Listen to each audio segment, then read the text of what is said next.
Amém, graça e paz. Bom, que a graça e a paz do nosso Senhor e Salvador Jesus Cristo seja com todos vocês. Amém? Bom, hoje nós iremos dar continuidade ao nosso estudo a respeito dos atributos de Deus. Como vocês sabem, na semana passada começamos a falar a respeito dos atributos incomunicáveis de Deus, ou seja, falamos a respeito dos atributos que Deus não compartilha com o restante da criação. Nós discorremos sobre as qualidades que pertencem unicamente a Deus. E nós começamos na semana passada falando a respeito da onipotência de Deus. E o que é a onipotência de Deus? A onipotência de Deus nos diz que Deus é todo-poderoso, ou seja, que Deus pode fazer qualquer coisa de acordo com a sua vontade e que esteja em total acordo com os seus atributos, ou seja, Deus pode fazer qualquer coisa que não contradiga a si próprio. Hoje nós falaremos a respeito da onipresença de Deus. Nós exploraremos esse atributo que é tão magnífico, assim como todos os outros atributos de Deus. Porque qual atributo de Deus que não nos causa um sentimento de temor, um sentimento de admiração? Como estudar sobre Deus, como falar sobre Deus pode ser uma coisa entediante, possa ser uma coisa que não nos traga um sentimento de satisfação, um sentimento de alegria, um sentimento de gozo para nossa alma. Para mim é absolutamente impossível. Falar sobre Deus é adoração, é uma coisa que traz alegria. E hoje, especialmente falando a respeito da onipresença de Deus, eu peço que vocês abram a sua Bíblia num texto muito conhecido. Eu peço que vocês abram em Salmos 139. Salmos capítulo 139, versículos 7 ao 12. Salmos 139, versículos 7 ao 12. Enquanto vocês abrem, vamos orar um pouco. Vamos clamar a Deus para que Ele nos abençoe e para que Ele nos dirija durante todo este processo. Vamos elevar nossas vozes em oração. Pai de misericórdia, eu clamo a Ti, Senhor, no nome do Teu Filho Jesus. Obrigado, Senhor, por mais esta oportunidade de estar aqui, glorificando e exaltando o Teu santo nome. Senhor, que cada coração, que cada mente possa ser levada cativa em obediência à Tua palavra.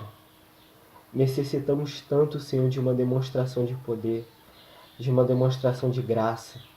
E nós sabemos, Senhor, que ela somente virá quando nos colocarmos diante de Ti, assim como Esdras, quando ele aplicou o seu coração a conhecer a lei de Deus, a conhecer, a ensinar e a praticar.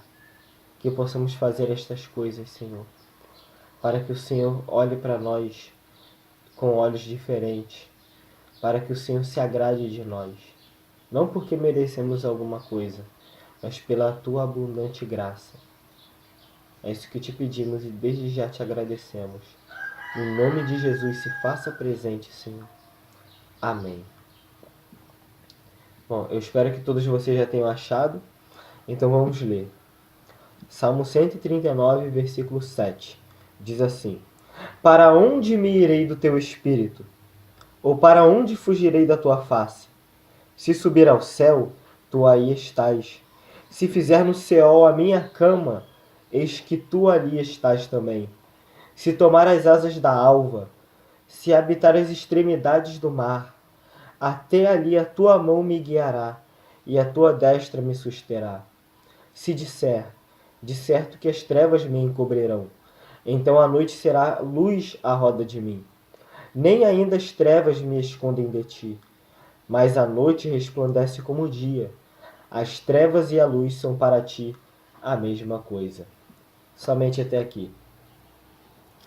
Uma coisa que já podemos destacar logo de cara, como uma verdade eterna, ou seja, algo que não perde o seu valor, algo que independente das circunstâncias, independente de todo o movimento do cosmos, jamais vai mudar, que é Para o Senhor não existe perto e longe, do mesmo modo como não há claro e escuro. Isso jamais mudará, jamais. Então, para começar, como vamos falar a respeito da onipresença de Deus, vou dar uma breve definição para você. Onipresença vem da palavra latina, se eu não me engano, dessa junção. Omni, que significa todos, e presence, que significa presença. Onipresença significa estar em todos os lugares ao mesmo tempo. Omni, todos. Present, presente. Todos os lugares. Ou seja, quando falamos a respeito da onipresença de Deus, estamos dizendo que Deus está presente em todos os lugares ao mesmo tempo. Não digo que Deus está, por exemplo, 2% de Deus está presente na América, 5% de Deus está presente na Ásia, 10% de Deus está presente na Via Láctea. Não. Quando falamos que Deus está presente em todos os lugares ao mesmo tempo, significa que Deus está 100% na América, que Deus está 100% presente na Ásia, 100% presente na África, 100% presente em todo o cosmos. Deus se faz presente em todos os lugares e ao mesmo tempo. Agora, como isso se dá, isso eu não conseguirei te responder. Eu creio que passaremos eternidade de eternidades tentando entender como Deus consegue se fazer presente dessa maneira ao mesmo tempo em todos os lugares. Isso porque para o Senhor não existem limites espaciais. Deus não é limitado nem pelo espaço, nem pelo tempo.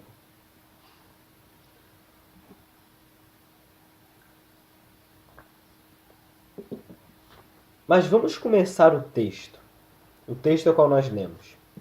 Se vocês repararem bem, no versículo 7, o salmista Davi, ele vai fazer uma pergunta retórica para si próprio. Ele vai dizer: para onde me irei do teu espírito? Ou para onde fugirei da tua face? Ou seja, Davi está apresentando neste momento uma pergunta retórica, porque é uma pergunta a qual ele mesmo responde. É uma pergunta que não necessita de resposta. A resposta a essa pergunta seria: lugar nenhum. Ele não teria como fugir da face de Deus. Ele apenas apresenta essa pergunta como um tom de adoração. Para onde eu irei do teu espírito? Ou para onde fugirei da tua face? Aí ele começa dizendo no verso 8. Nós vamos falar hoje apenas a respeito do verso 8. Nós vamos focar apenas no versículo 8, falando a respeito da presença de Deus. Se subir ao céu, tu aí estás. No sentido geral, nós entendemos que é impossível alguém estar distante dele ou fora da sua presença. É uma impossibilidade.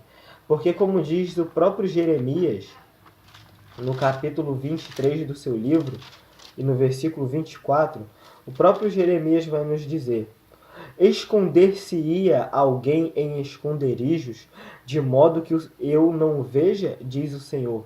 Porventura não encho eu os céus e a terra, diz o Senhor. Ou seja, no sentido geral da onipresença de Deus, da presença de Deus, mostra exatamente isso. Não há lugares em que nós possamos nos esconder de Deus, porque o Senhor é Espírito e a sua presença imaterial, a sua presença incorpórea, ela preenche todos os céus, ela preenche toda a terra, ela preenche todos os lugares. Isso nós temos que destacar, que isso é diferente do panteísmo. O que é o panteísmo?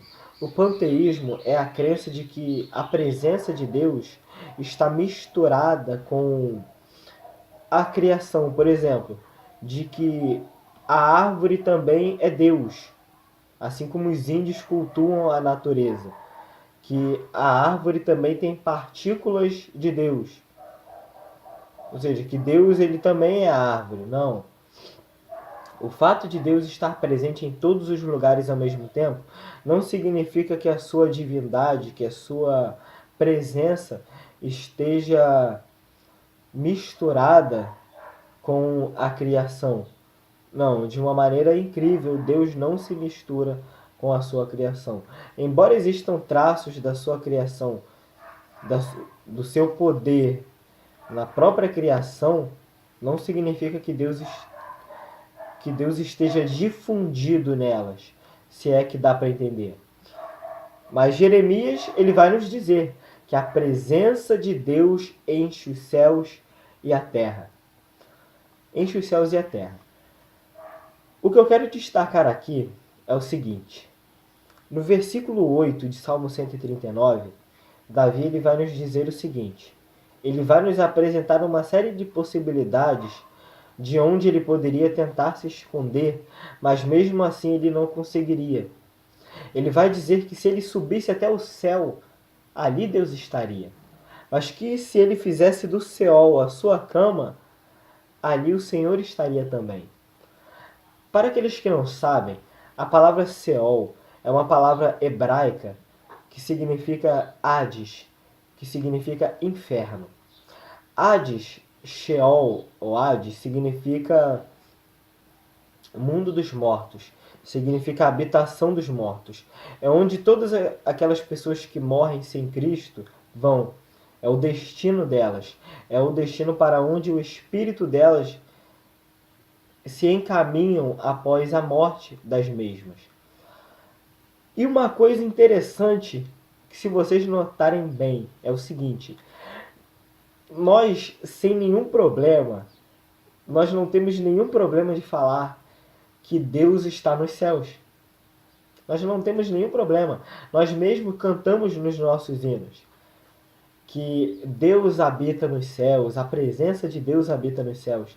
Mas Davi, ele vai abrir a possibilidade de que se ele fosse para o inferno, ali a presença de Deus também se encontra.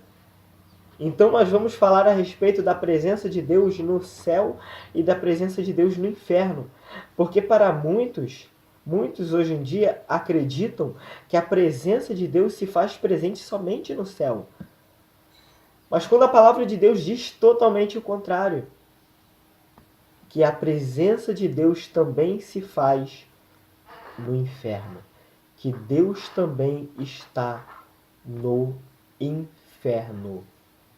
Deus também se encontra neste lugar horrível. Por quê? Porque foi Ele próprio quem o criou.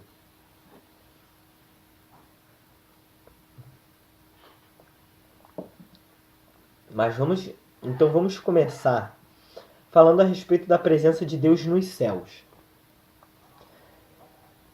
Salmo 24, versículo 1 diz que do Senhor é a terra e toda a sua plenitude. Tá. A presença de Deus nos céus. A presença de Deus nos céus tem como objetivo nos mostrar o cuidado pessoal de Deus para com o seu povo. Vemos isso por toda a Bíblia. Quando falamos de céu, dessa habitação num lugar santo que Deus habita no alto e sublime trono, nós temos sempre essa ideia de que nos mostra o cuidado pessoal de Deus. Por exemplo, quando os santos de Deus, quando a igreja de Deus, as pessoas de Deus, os homens de Deus morrem e vão para o céu, esse céu simboliza a presença de Deus no sentido de cuidar, no sentido de proteger, no sentido de amar. Por exemplo, todas as pessoas, todos os anjos que estão com Deus nos céus, Deus está presente com eles no sentido de amar. Ou seja, Deus está oferecendo gratuitamente a sua presença amorosa para aqueles que estão no céu. Não há condenação para aqueles que estão em Cristo Jesus. Somente a graça, a amor, a abundante alegria, a abundante redenção. Se você é um leitor assíduo do Antigo Testamento, você verificará que Deus, principalmente no Pentateuco, nos livros escritos por Moisés, Deus vai dizer claramente que se o povo obedecesse às suas leis, a presença de Deus estaria com eles. Tá, mas podemos olhar dessa maneira. Deus diz que a presença dele estaria com o seu povo, mas isso significa que a presença de Deus também não estaria com os ímpios? Será que Deus ele concentraria toda a sua presença somente em um ponto e ele não estaria presente também nos outros lugares da face da terra? É claro que ele estaria. Embora não seja registrado, não havia somente Israel naquele tempo. Havia também outras nações. Será que a presença de Deus não estaria com elas? Será que a presença de Deus não estaria espalhada por toda a terra? Não. Deus está por toda a terra. Então o que nós temos que entender é que quando falamos a respeito dessa presença de Deus, estamos falando a respeito da presença amorosa de Deus. Estamos falando a respeito do cuidado de Deus. Quando Deus diz: se vocês obedecerem os meus mandamentos, eu estarei sempre convosco, contigo, significa que a presença de Deus estaria com o seu povo num sentido de amar, num sentido de cuidar, num sentido de proteger. Significa que as bênçãos de Deus estaria com aquele povo. Então, quando falamos a respeito do céu, significa o seguinte: o céu é o lugar em que a presença amorosa de Deus se encontra, em que o cuidado pessoal, em que as bênçãos de Deus se encontram. O céu é o lugar das bênçãos e do amor de Deus.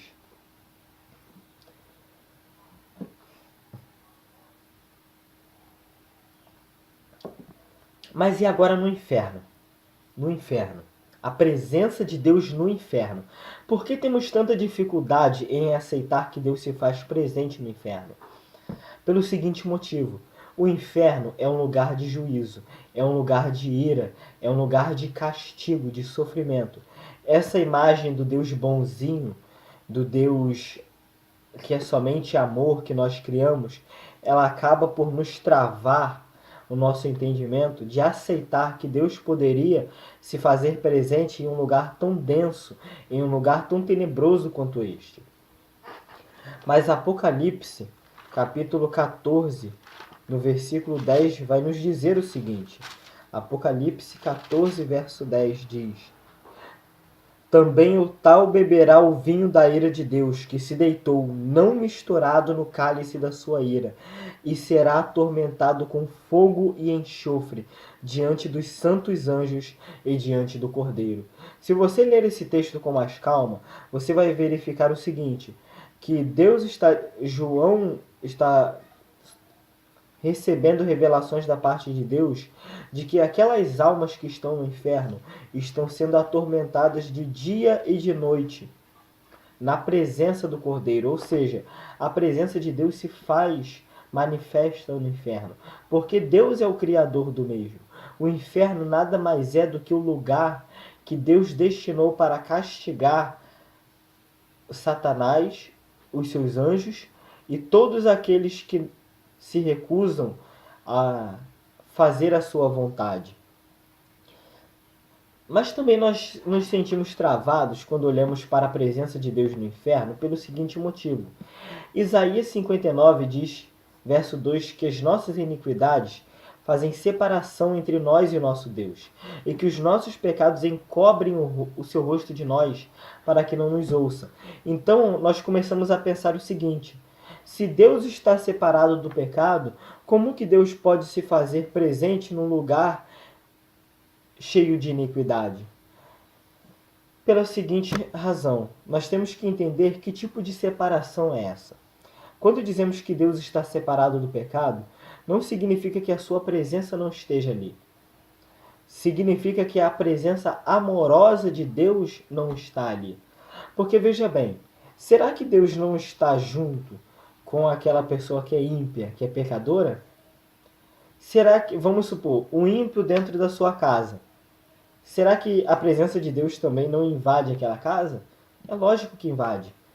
O que nos mostra a respeito dessa separação, essa separação de Deus para com o pecado, tem o seguinte sentido, de que Deus está apartado no sentido da sua presença amorosa. Ou seja, vocês se lembram que o céu é a presença amorosa de Deus, que é o lugar das bênçãos de Deus?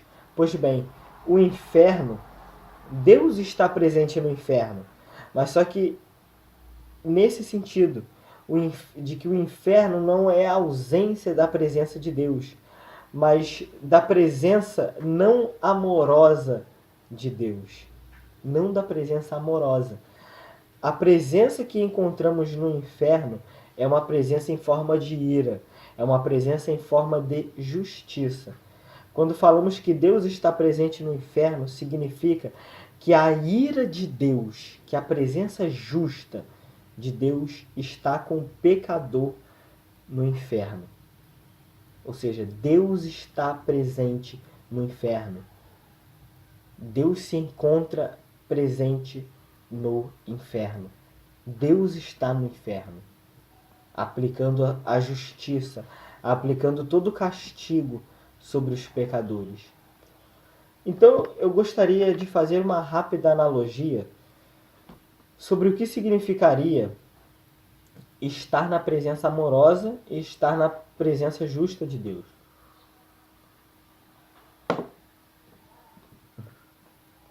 Vamos encarar da seguinte forma. Aqui é onde se encontra a presença amorosa de Deus. E aqui é onde se encontra a presença justa de Deus. Vamos colocar que os dois se encontram em dois extremos. Toda vez que se você é um cristão, toda vez que você peca, toda vez que você pratica iniquidade, a única coisa que você está fazendo é o seguinte. Aqui está a presença amorosa de Deus. Você apenas está se afastando dela. Você está caminhando para a justiça de Deus. A justiça de Deus está aqui. Veja, você está bem no meio do caminho. Isso não significa que a presença de Deus não esteja com você. Mas significa que você, como cristão, está se afastando das bênçãos de Deus. Você está caminhando para a justiça de Deus. E quando você não é um cristão e Deus te chama através da pregação do Evangelho, o que acontece? Todos os seres humanos estão andando em passos largos rumo ao inferno. Então, quando Deus chama o seu nome e diz vem, o que acontece? Acontece uma metanoia. Você se converte, você dá um giro de 180 graus e você volta para a presença amorosa de Deus. Você caminha para o amor de Deus. Então, é tudo uma questão de escolha. Quando você escolhe obedecer a Deus, você se aproxima cada vez mais e mais da sua presença amorosa. Você se aproxima mais e mais da intimidade de Deus. Então, escolha obedecer a Deus. Veja bem, Deus está presente em todos os lugares, mas aqui está o amor, aqui está a justiça. A forma como você se relaciona com ambas essas presenças vai de acordo com o seguinte, vai de acordo com o quanto você escolhe obedecer a Deus, vai de acordo com o quanto você anda na presença de Deus. Então vamos fazer uma breve conclusão a respeito disso. Para encerrar, conclusões. Primeira conclusão. A onipresença de Deus deve servir como um lembrete, de que não podemos nos esconder de Deus quando pecamos. Porque o próprio Davi disse o seguinte, no Salmo 137, se eu subir ao céu, tu aí estás. Se eu fizer do inferno a minha cama, a minha morada, eis que tu ali estás também. Então a onipresença de Deus, ela tem como lembrete isso, de que não adianta tentarmos fugir de Deus. O melhor caminho é, toda vez que você cometer uma iniquidade, volte correndo para Ele. volte correndo para os braços de Deus. Toda vez que você se sentir fraco, se sentir desanimado, toda vez que você se sentir propenso ao pecado, não se afaste da sua presença amorosa. Você jamais se afastará da presença de Deus. Mas quando você deixa o pecado te enganar e corre para a justiça de Deus, você está se afastando do amor de Deus. Então o meu conselho para você é, quando você pecar, corra, mas corra para os braços amorosos de Deus. Corra para a presença de Deus, porque aquele que vem até Ele, de maneira nenhuma, Ele o lançará fora. Então corra para os seus braços. Corra para o amor de Deus. É um lembrete. Não tente se esconder de Deus quando pecar. Pelo contrário, corra para o amor dele. E segunda conclusão, independente de onde estivermos ou de qualquer circunstância que possamos enfrentar, podemos ter a certeza da presença do nosso Deus. No verso 10 desse salmo, Davi vai dizer: até ali a tua mão me guiará e a tua destra me susterá. Davi, ele tinha a consciência, ele tinha a fé, ele tinha a certeza de que mesmo que ele estivesse no inferno, mesmo que ele estivesse no céu, que ele habitasse nas extremidades da terra, até ali a mão de Deus o guiaria e até ali a sua destra o sustentaria. Ou seja, independente de onde você estiver, você como servo de Deus, saiba disso. Você pode ter a certeza da presença de Deus. Apenas clame por Ele, apenas chame por Ele. Clame pela presença de Deus. E terceira e última conclusão. A onipresença de Deus, ela é tão maravilhosa. O conhecimento da presença de Deus é maravilhoso. Por quê? Porque podemos sempre nos voltar para Ele com arrependimento e fé, sem termos que nos deslocar. Você mesmo, daí de onde você está, de onde você está me assistindo, saiba disso. Você pode se voltar aí mesmo para Deus. Você apenas precisa chamar por Ele, porque Ele está aí com você. Mas o que eu quero que você saiba é o seguinte: o que eu quero convidar você a fazer é o seguinte: eu quero convidar você a correr para a presença amorosa de Deus. Não corra para a justiça de Deus. Não corra para a ira de Deus. Porque a ira de Deus será violenta contra todo pecador, contra toda iniquidade. Então, toda vez que você toma o passo, toma a decisão de desobedecer a Deus, você está apenas se afastando do seu amor e caminhando para a sua justiça. E uma coisa eu vou te dizer: você não quererá a justiça de Deus na sua vida. Você não quererá a justiça de Deus. Eu falo isso porque é o que a Bíblia me diz. Você não vai querer que Deus seja justo com você. Você vai querer a sua misericórdia. Porque se você for querer a justiça, você seria desintegrado nesse momento. Então corra para o amor de Deus. De onde você está, peça perdão a Ele por todos os seus pecados e creia que Jesus Cristo pode salvá-lo através do seu sacrifício substitutivo no Calvário. Amém? Corra para os braços dele. De onde? Aí onde você está. Porque Deus está em todos os lugares. E você pode ter essa certeza de que a presença de Deus, Deus com o seu grande amor, está de braços abertos esperando você. Amém? E aqui eu encerro. Então, eu oro a Deus para que você tenha uma ótima semana na sua presença. Nos vemos na semana que vem. Amém?